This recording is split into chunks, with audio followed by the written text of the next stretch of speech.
¿Qué tal, queridos amigos? Se está poniendo interesante el juego, porque resulta que hay quienes quieren despreciar el proceso de revocación de mandato, pero el caso es que todo el mundo está pendiente y hablando de ello. No es como ocurrió con la consulta acerca de llevar o no a prisión a los actores políticos del pasado que estuvieran señalados por algunos delitos. Los dejó ir con este pretexto el señor López Obrador.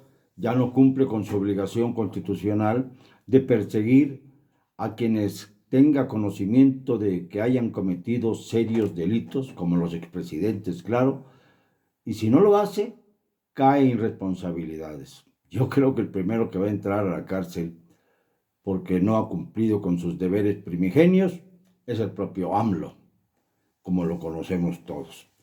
Pero por el momento las cosas están que arden, porque es evidente que hay una seria disputa con el Instituto Nacional Electoral. Fíjense ustedes, conozco a una hermosa mujer venezolana, nacida en Venezuela, pero ya nacionalizada mexicana desde hace muchos años, que vive en Tabasco.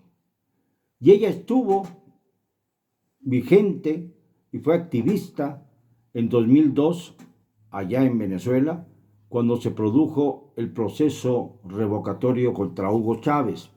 Recuerden que Hugo Chávez propuso esto de la revocación de mandato después de que había sufrido un golpe militar parecido al golpe que él le quiso dar a su antecesor, Carlos Andrés Pérez, un político que fue pues zigzagueante, pero que logró reelegirse después de un periodo y al que conocí personalmente en alguna ocasión en Maracaibo.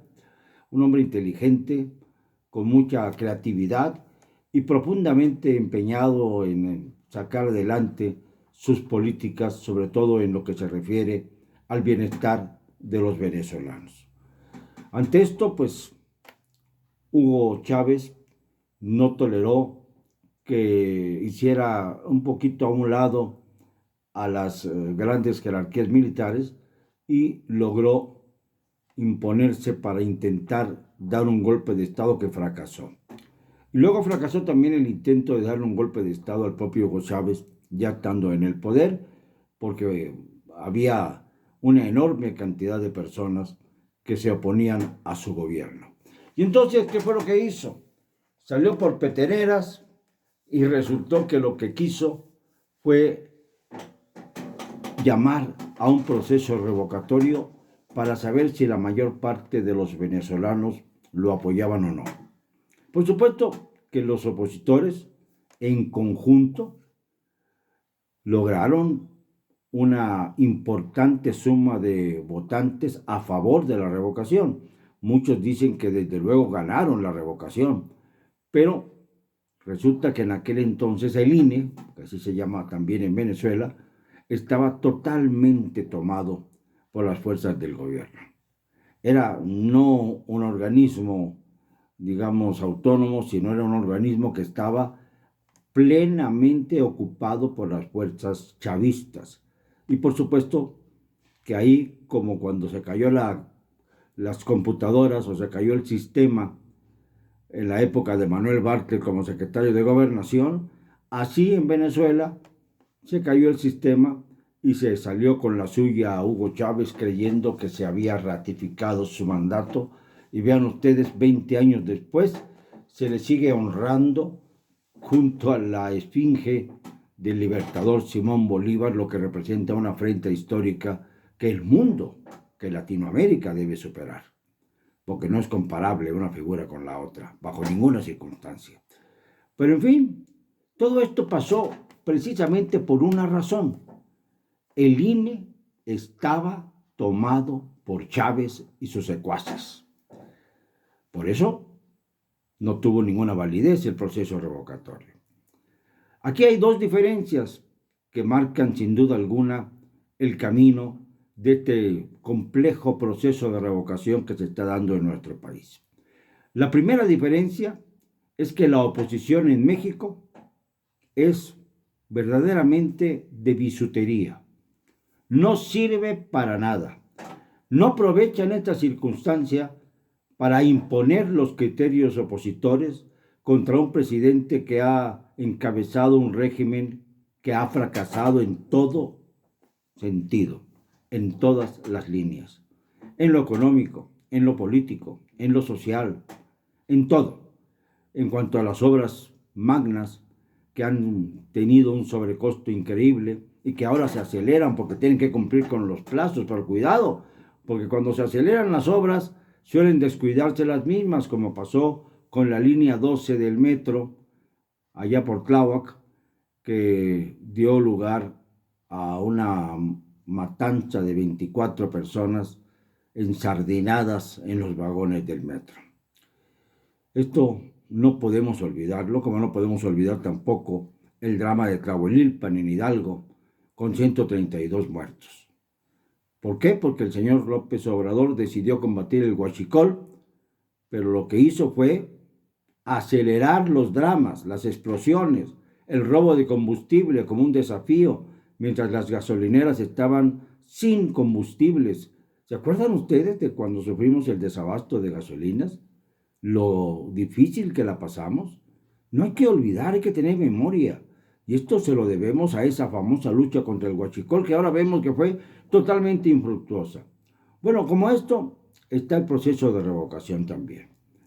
Obviamente aquí en México, la oposición está muy cómoda sentada en sus curules y escaños, dejando que las aguas fluyan y dejando también que sea la sociedad civil la que pueda, de algún modo, contrarrestar esa manipulación absurda de aquellos que critican a López Obrador, pero no se atreven a sumarse a la revocación de mandato.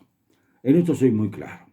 Es necesario revocarle el mandato al señor López Obrador, no por lo que ya hizo, que ya no tiene remedio, sino por lo que puede hacer, como por ejemplo lo que está ocurriendo con la venta de Banamex, que anuncia una crisis bancaria de muy altos decibeles. Los que ya lo sufrimos en el pasado, sabemos lo que puede ocurrir en el futuro. Cuidado con eso. Y cuidado también con esa amplia generosidad para dar aliento a todos aquellos que forman parte de esa línea socialista que se ampara en aquel foro de Sao Paulo en Brasil, en donde pues ahora gobierna la derecha, pero pronto volverá a la izquierda y se sumará igual al mismo proyecto. Solo los electores son capaces de evitar que sucedan estas cosas, pero parece que la manipulación y la demagogia le ganan a la democracia y al análisis serio de los hechos. En fin, la segunda razón, la segunda diferencia fundamental entre lo que pasó en Venezuela hace 20 años y lo que pasa en México, es que ahora en México todavía el INE funciona. No sé si va a funcionar más adelante, pero funciona. Y ha funcionado bien, como contrapeso al Poder Ejecutivo. Si no hubiera sido así, no se habría alcanzado el objetivo primigenio de lograr que no hubiera una mayoría en las cámaras, una mayoría calificada, aunque sí tuvo la mayoría, digamos, absoluta, pero no calificada. No pueden cambiar la Constitución, por ejemplo, únicamente con los grupos afines a Morena. Y esto, pues, ha sido como una especie de contenedor a todas las pretensiones de la TTT. Pero bueno, tampoco se pudo consolidar el régimen actual en la Ciudad de México, que ha sido bastión de la izquierda desde 1997. Estamos hablando de 25 años en los que ha gobernado la izquierda en la Ciudad de México, y ahora la Ciudad de México está dividida por mitad. Esto es muy importante, aunque se hubieran ganado la mayor parte de las gobernaturas en disputa el año pasado y se piense que van a ganar de las 6 gobernaturas, cuando menos 4 para la causa oficial. Esto porque, entre otras cosas, los gobernadores de los estados que van a cambiar gobernaturas son todos de filiación panista o priista, y han dejado de serlo soterradamente para lograr alcanzar su bienestar personal los gobernadores a través de embajadas y consulados muy importantes como el que le dieron a Claudia Pavlovich, el de Barcelona, nada menos. Imagínense ustedes si sigue el separatismo catalán y llega a buen puerto la posibilidad de independizarse de España, la importancia que tendrá la embajadora o la cónsula en este caso, en este momento, de México allí. Mientras tanto, pues está también en espera Quirino Ordaz Coppel, quien es pues el exgobernador de Sinaloa, quien en este momento pues está también esperando que aprueben la posibilidad de su nombramiento, de su designación como embajador de México en España.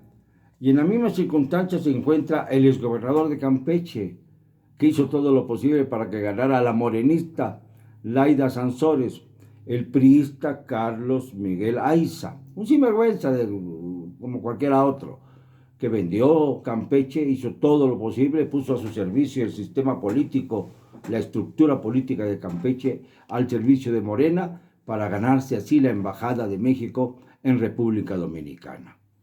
Y por ahí hay otros, pero cada uno de los embajadores representa parte de los intereses de ese grupo tan soterrado, pero cerrado, de la Cuarta Transformación. Y esto es lo que pone en jaque a la nación mexicana. Entonces hay dos diferencias. Una, la oposición en México no respondió como en Venezuela. Han sido vergonzosamente aliados por omisión de López Obrador. Y dos, el INE todavía tiene la autonomía suficiente para garantizar que se pueda ejercer el derecho.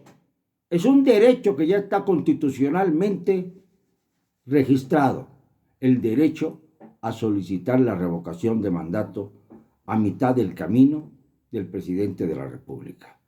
Ya no es a mitad del camino, ya nos fuimos hasta abril. A la mitad del camino hubiera sido en noviembre pasado, pero no fue así. Se nos fue el tiempo, diciembre, enero, febrero, marzo y abril, casi un semestre de diferencia, pero de cualquier manera es útil porque ya dejaría de gobernar una mafia de sinvergüenzas que ha manipulado al colectivo mexicano. Entonces, tenemos que ejercer ese derecho, el derecho a poderle revocar el mandato a un presidente que no ha cumplido con su deber. Es un derecho y el derecho se puede utilizar o se puede tirar a la basura.